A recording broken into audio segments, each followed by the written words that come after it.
Good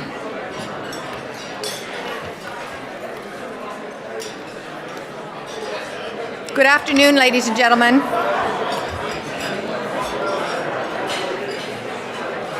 Good afternoon, ladies and gentlemen. From the Royal York Hotel in downtown Toronto, welcome to the Empire Club of Canada. For those of you just joining us through either our webcast or our podcast, welcome to the meeting. Before our distinguished speaker is introduced today, it gives me great pleasure to introduce our head table guests. I would ask each guest to rise for a brief moment and be seated as your name is called. I would ask the audience to refrain from applauding until all the head table guests have been introduced. Our guest of honor, of course, is the Honourable Mitzie Hunter, Minister of Education.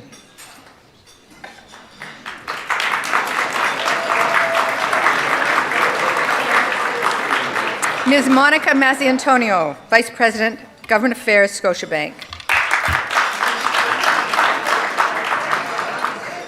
Dr. Gordon McIver, Past President, Empire Club of Canada.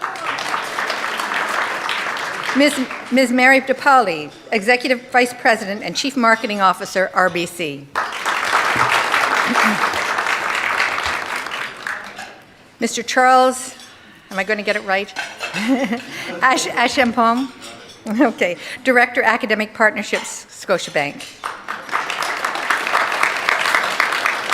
Mr. Andrew Hunter, Professional Athlete and Entrepreneur, Senior Manager, Real Estate and Construction Finance, RBC. Mr. Thomas Chansey, Vice President, Public Affairs, Ontario Trillium Foundation, and Director, Empire Club of Canada. And my name is Barbara Jessen. I'm the President of Jessen & Company Communications and the President of the Empire Club of Canada. Ladies and gentlemen, your head table guests.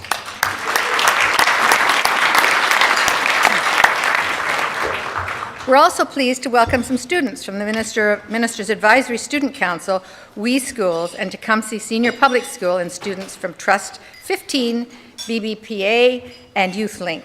Thank you to RBC for sponsoring our student tables today. Students, please rise and be recognized.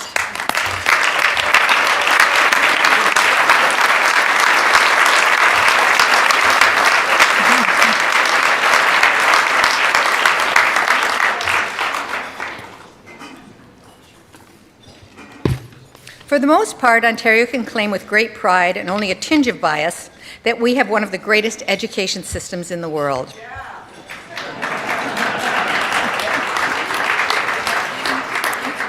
In the latest OECD PISA test results, Ontario is outperforming the OECD in nearly every category. Our average student performance in reading is the second highest in the world, and we have one of the smallest performance gaps between immigrant and non-immigrant students, despite having significantly more immigration than many other countries on the index. So it's fair to say then that our provincial and national education systems have been successful thus far in preparing our students for their futures. Yet the demands on our education system are undergoing a paradigm shift unlike any we have seen before. The last great reform in education came about in response to the industrial economy of the 20th century. This seems to pale in scope to the exercise of preparing students for an increasingly automated and digitized society. The very character of labor is shifting at warp speed, driven by increasing globalization and the no longer nascent field of automation.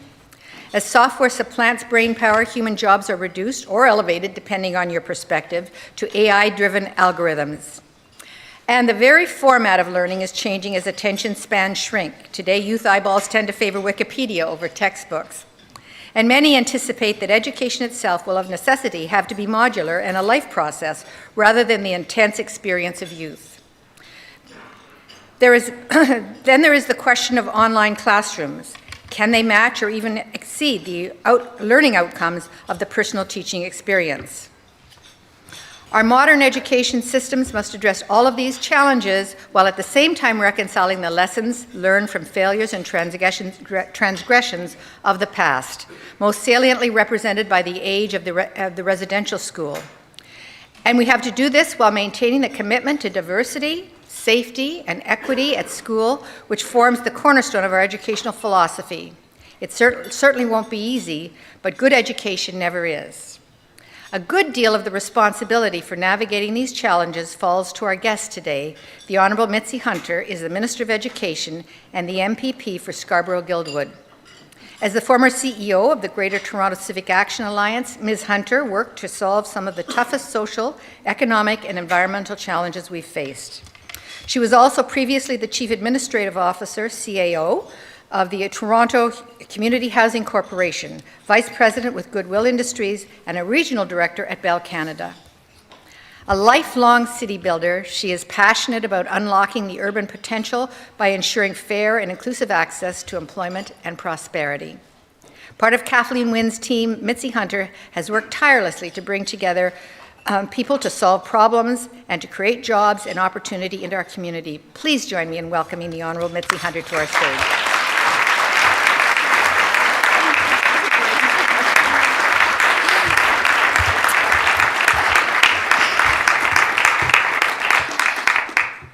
Bonjour, bozo.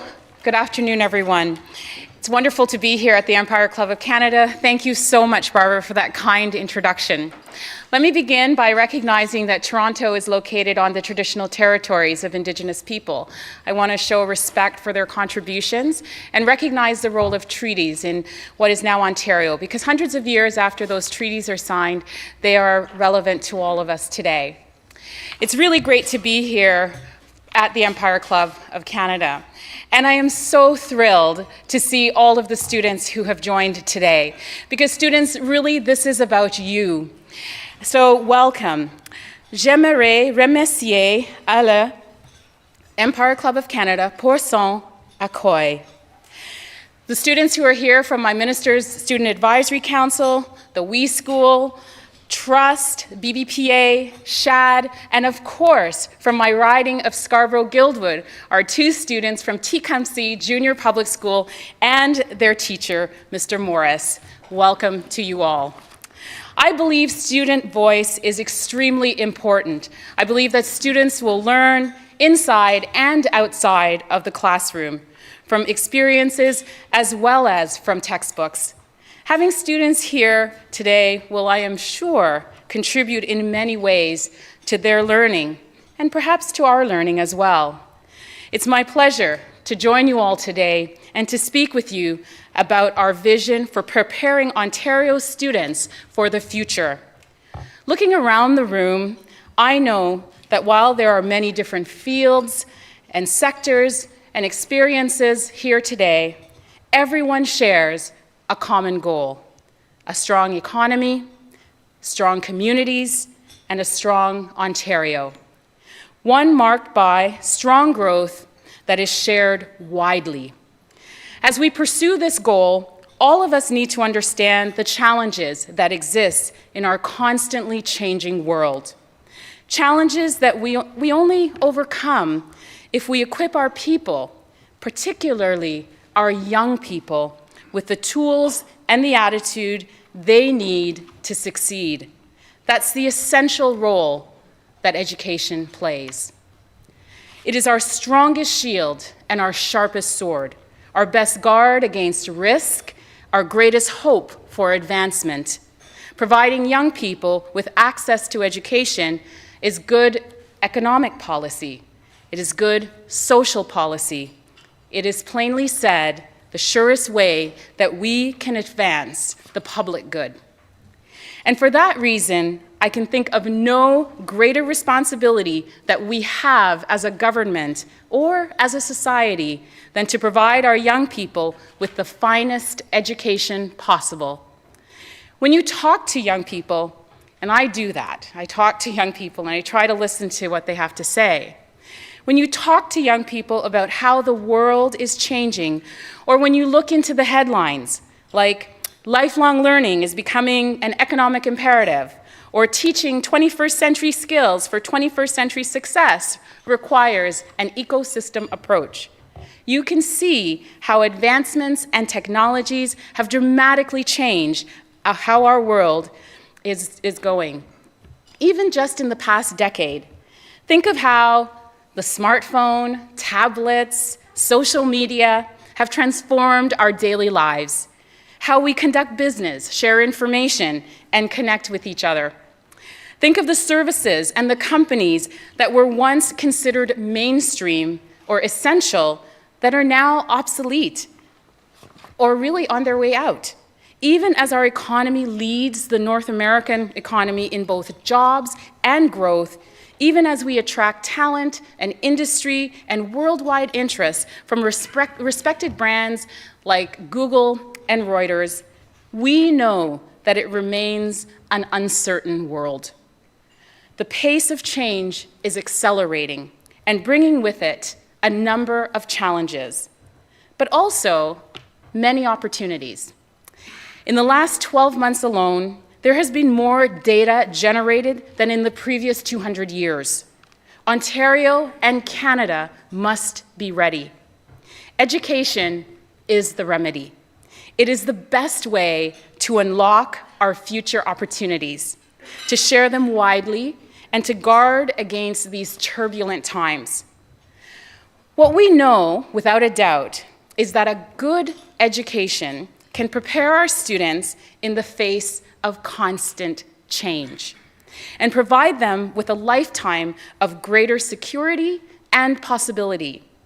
Simply said, education gives our young people choices.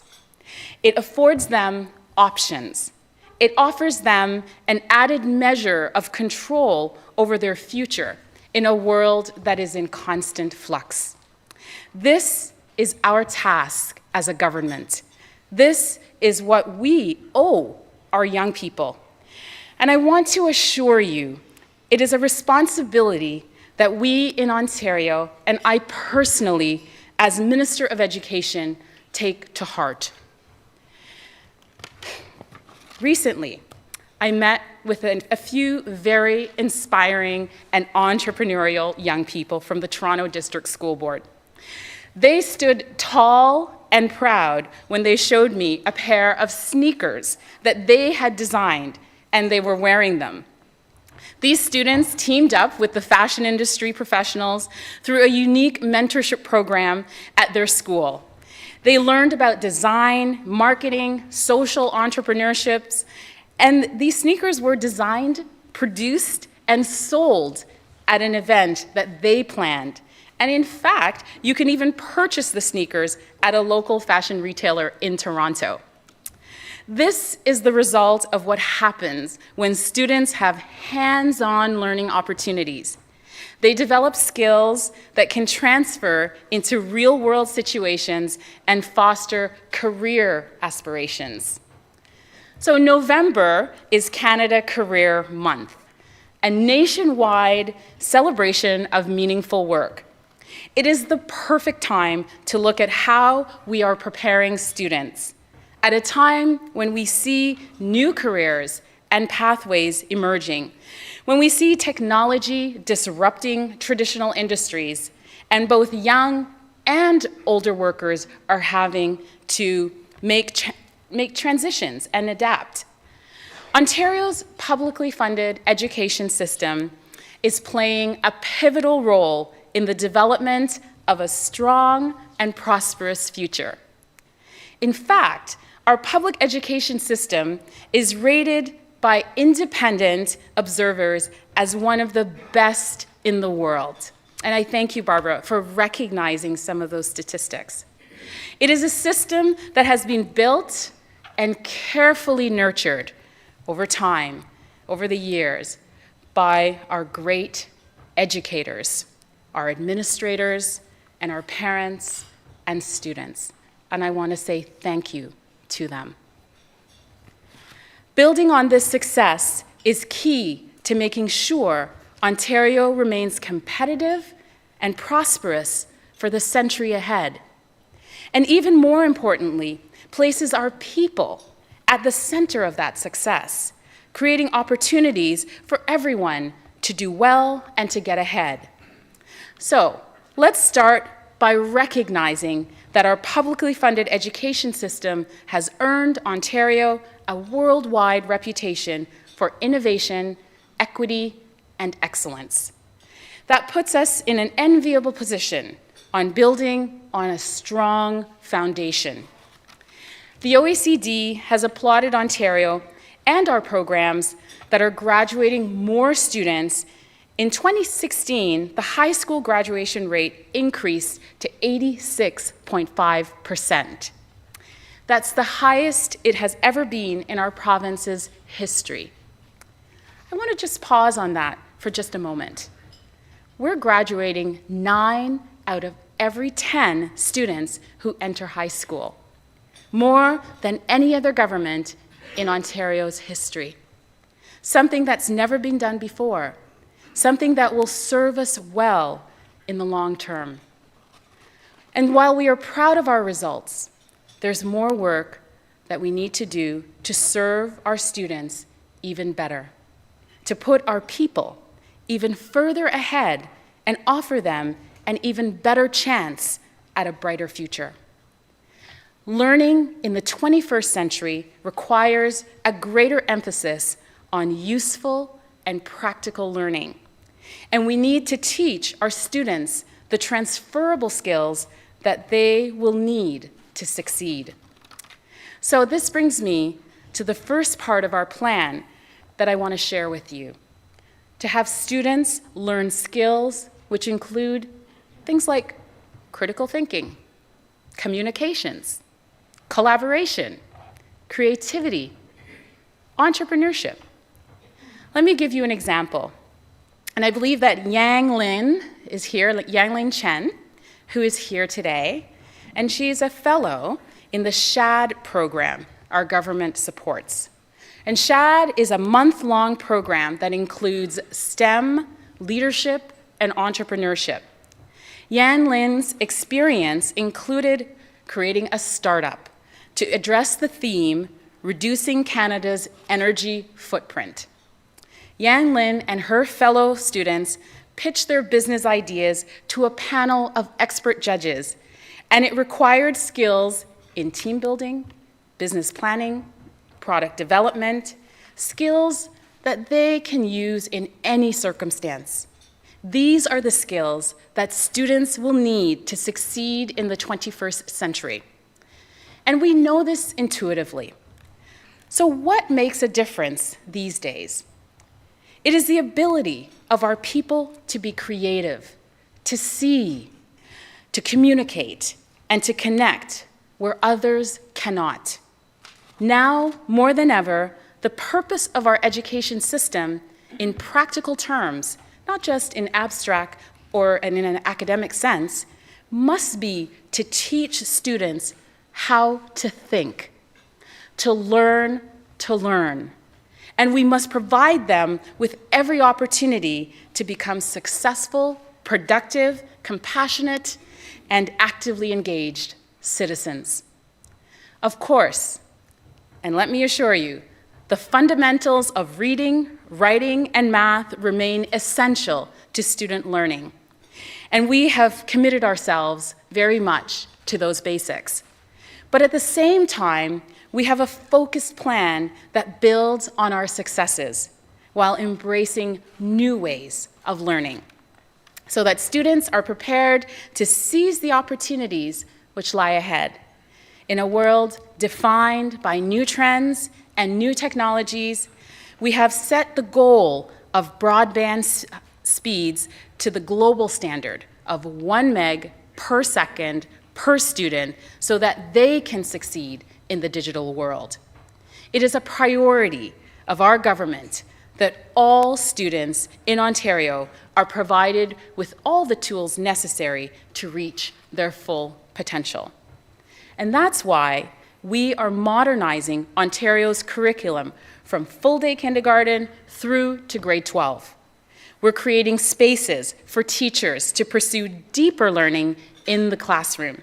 We're increasing our emphasis on transferable skills while focusing on core skills such as math. So we heard from employers that these skills are assets in the labor market. We also want to help students take full advantage of their education experience with a brand new curriculum that better engages a young person's interest and potential. We're also taking steps to give students and parents better information about a child's progress through report cards and EQAO, which oversees education and quality. And we've already begun to engage with our partners to do just that, to make sure our curriculum is culturally relevant, can measure a wide range of learning, and better reflect students' well-being and equity. This leads me to the second part of our plan, which is to ensure that we are unleashing the potential of every student. And to achieve this, we are strengthening well-being supports for students, educators, as well as staff, in order to make schools across the province more inclusive, safe, and welcoming environments, and intentionally deepening the interconnectedness between achievement, well-being, and equity. We know that students are better able to learn when they feel supported, when they feel safe and welcomed at school. And that's why we will continue to do what's necessary so that every student can face the challenges of life with confidence and resiliency. How hard is it for students to learn when they haven't had breakfast? Or concentrate if they don't feel safe? We're investing in school programs that enhance student well-being by giving students access to more physical activity opportunities, increasing school breakfast programs, bullying prevention initiatives, recreational activities, and mental health supports for schools. And that's why,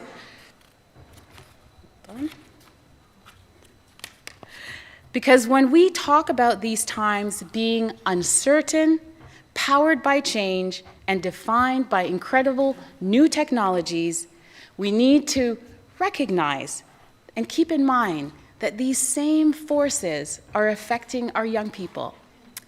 And not all of those effects are positive. Anxiety for students is increasing, and 1 in 5 students will encounter mental health issues. Nearly a third of children and youth are overweight or obese.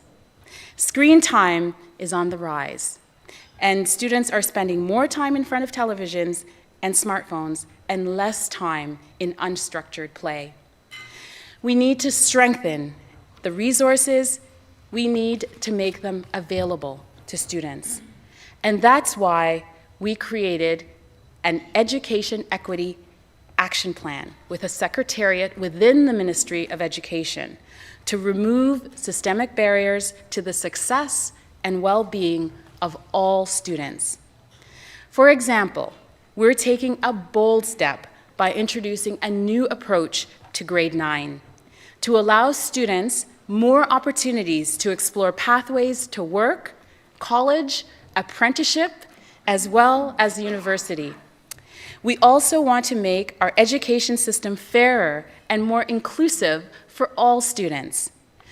De plus, nous sommes déterminés à rendre notre système d'éducation plus juste et plus inclusive pour tous les élèves, no matter where they live and no matter what their background or means. Because students in my riding of Scarborough-Guildwood confront challenges that are different from those in our rural and remote communities.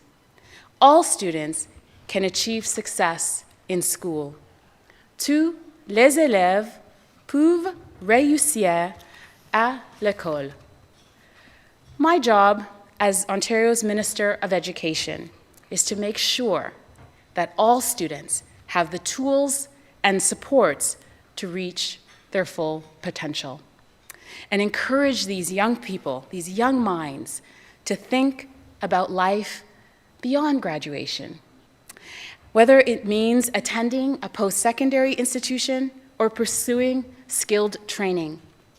And that's why the third part of our plan will create more opportunities for hands-on learning outside of the classroom, also known as experiential learning. I'm sure that we all agree that the jobs of today look very different than they did 20 years ago, right? So, as the labor market evolves, it's important for students to have the opportunity to test drive their career options. And that's why we're making new investments in community-connected experiential learning. So schools can create more opportunities for all students. And now, every school board across the province will have a dedicated person to support these learning opportunities for students from kindergarten through to grade 12. Together with school boards, these coordinators will establish networks to better connect schools with their communities and with local business owners and services in the community, in placements such as the local bakery, the chocolate factory, the mechanic shop, or the design studio, so that students can think and see and experience what careers could be. These investments will build on the work already underway to expand our renowned Specialist High Skills Major programs, or SHSMs as they're called. One of the reasons that this particular program is so successful is that it allows students to customize their high school experience. It engages them to match their strengths, their interests, their career and life goals with experiential learning opportunities in their local communities, ranging from agriculture and forestry to business, energy, arts and culture, as well as aviation and aerospace, health and wellness, amongst many others. What's important to note is that when school boards develop their SHSMs program for their schools, they will work closely with local industry leaders on the skills and the knowledge that is essential to that sector. So programs like SHSMs and co-op education and Ontario's Youth Apprenticeship Program have twice the impact, both for students as well as their employers. 10 years ago, we started with 6,000 students and 27 SHSMs programs at 44 schools. Today, this year, more than 50,000 students have enrolled in almost 1,900 Specialist High Skills Majors programs in nearly 700 schools. We've seen these programs succeed again and again across Ontario. In Waterloo Region, over the last several years, students in the Waterloo Catholic District School Board have had the opportunity to visit Communitech, a technology hub. They partnered with entrepreneurs in technology and startups to solve challenges. So this year, our students developed a more engaging dining experience in new restaurants, with holographic menus and interactive display tables tops as part of their solutions. Just think about that, the impact that a program like this has had on thousands and thousands of students and their communities over the last decade. In fact, helping schools increase experiential learning opportunities for all students is one of the key recommendations of the Premier's highly skilled workforce expert panel.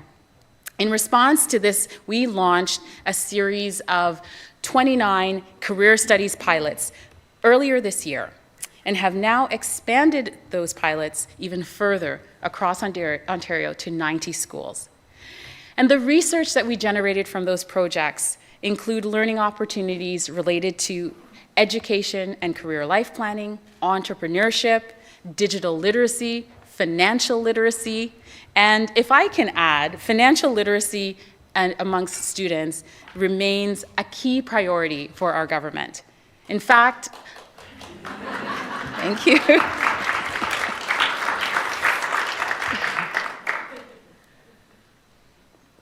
So, in fact, I'm very pleased to say, and thank you for applauding, that we are making financial literacy a mandatory component of the grade 10 career studies course starting this coming fall.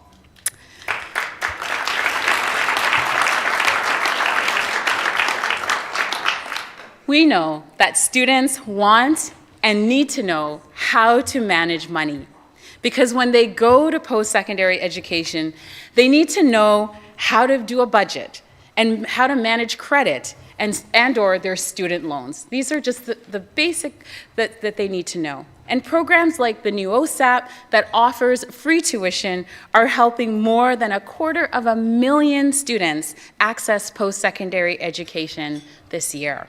Students need to know how to manage their money before they get there. So as we make these strides in education, you will see how initiatives are paying strong dividends for Ontario. Moving forward and reaching new heights requires all of us to work together. Ontario's reputation as a leader in education has been hard-earned, and we can lead by investing in what matters most, our students. We know there is still more work to do, and we will need to work with you to help us get there. But we are convinced that we are on the right track, that hard work will take us there, and that our students will go even further.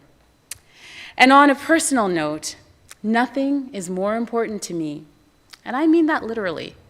Nothing is or could be more important. Providing our children with an excellent public education, publicly funded education, is the greatest single action that we can take to protect and uplift our children and ourselves, for that matter, in a world that is seized by change. With an aging population and new technologies transforming what we do and how we do it. In the face of all of this, we absolutely and emphatically know that education will be the difference maker. It is our commitment to education that will set us apart and above all others. We recognize exactly how high the stakes are. We know precisely how much rests on the choices that we make and the steps that we take. And we are steadfastly and intensively dedicated to strengthening our publicly funded education system by ensuring that all students will have every opportunity to thrive and to fulfill their potential. With our renewed focus on achievement, well-being, and equity, so I want to say thank you to all of you for your interest in public education. Alors, je tiens à vous remercier de votre intérêt envers l'éducation publique. And I want to ask you, if I may, to think about not only what government can do, but what can we all do to help create these critical learning opportunities for students. Connect with your local school boards. See how your business or company or organization can offer hands-on learning opportunities for students. Speak to educators, our teachers, our students. See what you can do.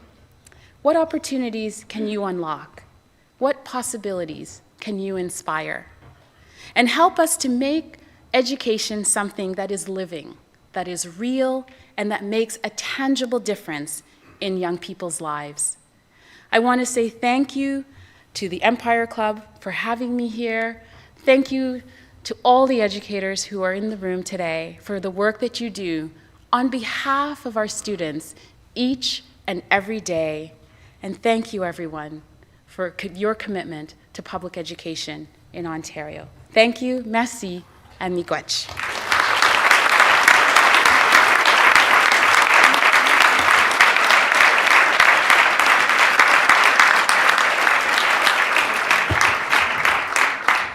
Thank you so much. The Minister has agreed to take a few questions. There are microphones in the audience. And do we have our first question? Do we have a question? Here. Oh, after the first students. Minister Hunter, thank you for the speech. My name is Payman Sani. I'm a member of Professional Engineers in Ontario. I'm also a part-time teacher at Sheridan College. I've been engaged with students. The only time I was not engaged with students was when I was at university. And the question I have on the table today is we are interested to know what are the changes coming in the math curriculum and if there are any opportunities for professional engineers in Ontario to lend a hand to Minister of Education in this field. Thank you. Okay, so thank you for your question. I'm going to start with your last question. Yes, we can certainly use the engagement of professional engineers of Ontario. And I'm very excited about the changes that we're making in math. I see math as something that's very important to our students because having math skills, numeracy skills, that's very important to many jobs of the future. And we want our students to have choices later on. So all the students, do not drop math. Stay with it and get the supports that you need. There are many supports. We've actually introduced a renewed math strategy in Ontario across all school boards, across all grades. And our focus is to increase our capability in math here in Ontario.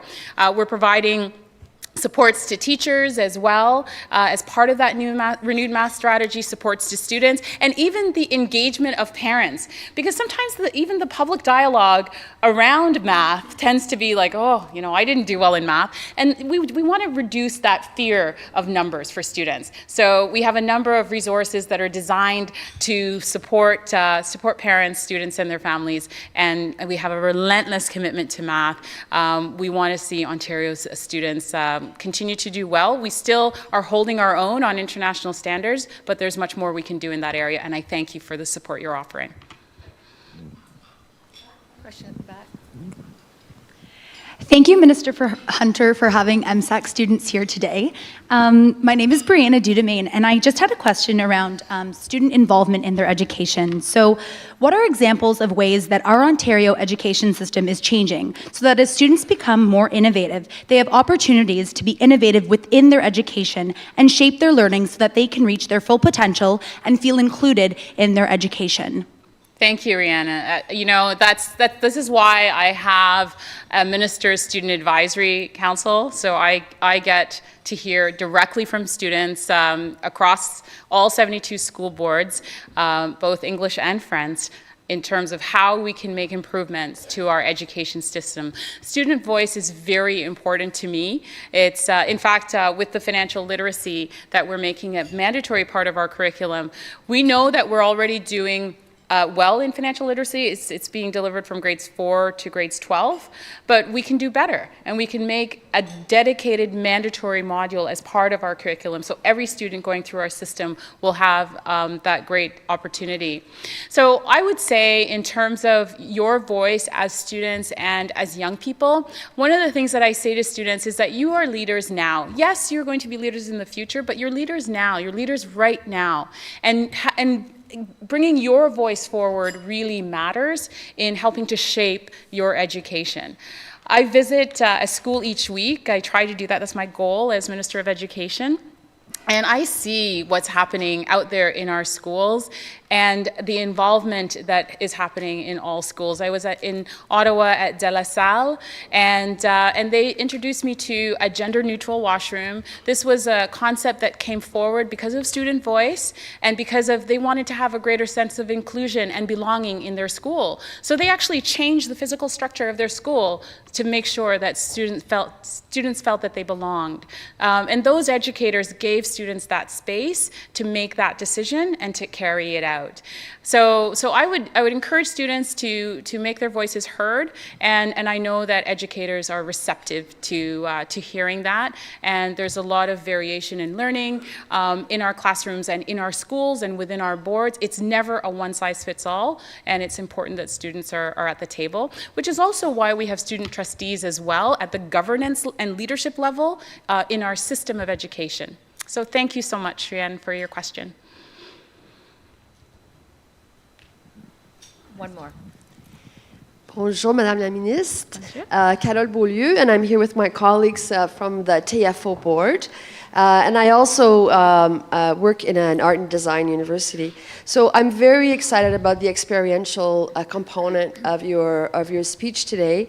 I think that we're all taking notes here at TFO, and we see ourselves as an innovator on multiple platforms, and doing that work on behalf of the system in Ontario. So my question is, will the experiential learning component be broad? Will it involve the creative sector? I'm thinking of the music industry. I'm thinking of, I was happy to hear design, but even within our own portfolio here at TFO, we have innovation and we have creators in our studios every day. So what is your thinking about bridging the creative sector to that experiential learning piece for students? Oh, it's such a great question, and merci beaucoup. So it's going to be broad. It's also going to span K-12. I think it really fits into the work that we're doing on inquiry, putting students at the center of their learning, and frankly, I see it as a contributor to our high school graduation rates, because if students feel really engaged in what they are learning and they're helping to co-design and to shape that learning, they're having real experience and connection to their community, then what they're learning makes sense to them. Right? So I absolutely see it as being really broad, and that's why my appeal to everyone in the room today is really think about those partnerships that can open up and how we can all work together in communities of all sizes in this province. To the chocolate factory example that I gave you earlier is an actual chocolate factory out in Eastern Ontario that brings our students in for experiential learning, really tying that continuum of what's happening on the farm to what's happening in the food production, and also there's a store and retail and distribution. So students are really getting a breadth of experiences, and they're very excited about that learning. This summer, I visited a school in Windsor, David Suzuki School. I chatted with the students who were running the summer program about what they were learning, and they said to me, educators, the best part of their high school experience is their SHISMS program, and they were actually demanding to add a new SHISMS program in business at their school, which is wonderful, right? This is what we want. We want our students to be so excited and so engaged, and to see themselves. So TVO, TFO are Ontario's education partners in the digital space, and I really see you as being integral to that work in experiential learning. Thank you so much for your work. That's all we have time for today. I want to welcome Monica Messi-Antonio to thank our speaker.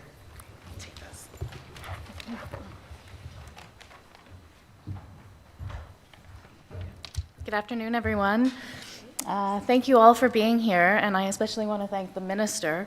Minister Hunter, your passion was clear today. I think your speech was fantastic. Your enthusiasm and dedication to young people and their future is inspiring. Thank you for sharing that vision of preparing Ontario students for the future. The skills you are working to equip these students with today will contribute to a competitive and prosperous Ontario, which is very important to all of us.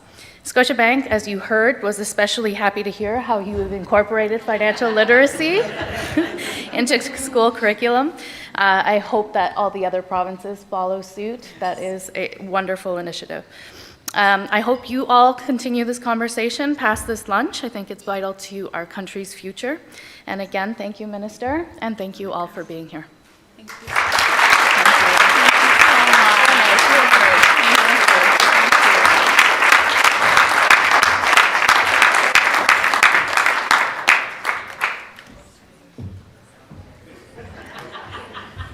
I want to express a very sincere thank you to our generous sponsors today. Without wonderful sponsors like you, these lunches that have play such an important role in our public dialogue would just not be possible. So to Scotiabank and to RBC, thank you sincerely and from the bottom of our hearts for your contribution to today's event. We would like to thank MediaEvents.ca, Canada's online event space, for webcasting today's event for thousands of viewers around the world. Although our club has been around since 1903, we have moved into the 21st century and are active on social media. Please follow us on Twitter at Empire_Club and visit us online at www.empireclub.org. You can also follow us on Facebook, LinkedIn, and Instagram. Finally, please join us again soon at our next event, December 4th, with Andy Byford, the Chief Executive Officer of the Toronto Transit Commission at 1 King West Hotel. Thank you for your attendance today, and this meeting is now adjourned.